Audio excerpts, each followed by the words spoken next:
આજે અહીંયા પોરબંદર શહેરને લીલુંછમ અને હરિયાળું બનાવવાના સંકલ્પ સાથે અમે ચોપાટી ઉપર આજે પોરબંદર શહેરના સૌ શ્રેષ્ઠીઓને સાથે રાખી અને પદયાત્રા કરી છે.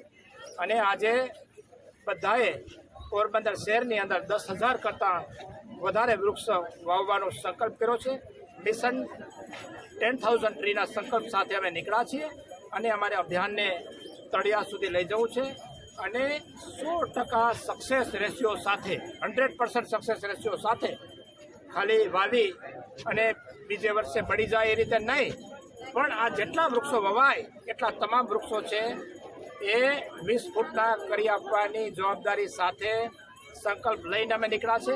પોરબંદર શહેરના તમામ શ્રેષ્ઠીઓનો ખૂબ અમને કલ્પના બહારનો પ્રતિસાદ સાંપડ્યો છે. અમને લગભગ 6,000 જેટલા વૃક્ષોનું તો અનુદાન પણ મળી ચૂક્યું છે. આની અંદર એવું છે કે જે લોકો 3,000 રૂપિયા આપશે એના પ્રિઝનનું નામ છે એ વૃક્ષ ઉપર તકતી રૂપે લાગશે અને એના ફોન નંબર ઉપર દર 3 મહિને એ ઝાડનું સ્ટેટસ શું છે સ્ટેટસ મળતું રહેશે.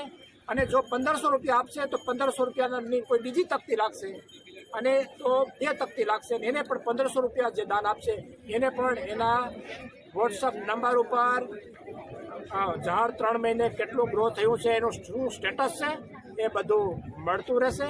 અહીંયા પોરબંદરના સૌ શ્રેષ્ઠીઓએ ખૂબ અમને આવકાર આપ્યો છે આ બાબતની અંદર.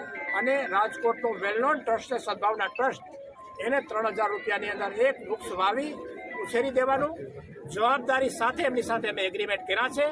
નગરપાલિકા પણ એની રીતે અલગથી કરી રહી છે. એટલે મને એવો વિશ્વાસ છે કે આવનારા દિવસોની અંદર કદાચ વૃક્ષોનો આંકડો 10,000થી ક્રોસ કરી અને 15,000 સુધી પહોંચી જાય તો પણ નવાય નહીં. એટલે આવતા 3 વર્ષની અંદર પોરબંદરને હરિયાળું બનાવવાની આપણી જે લીલુંછમ બનાવવાની નેમ છે એ અમે બધાએ સાથે મળીને જે અહીંયા બધા બેઠા છે અને જે સંકલ્પ કર્યો છે એ સંકલ્પ 100% સાકાર થશે.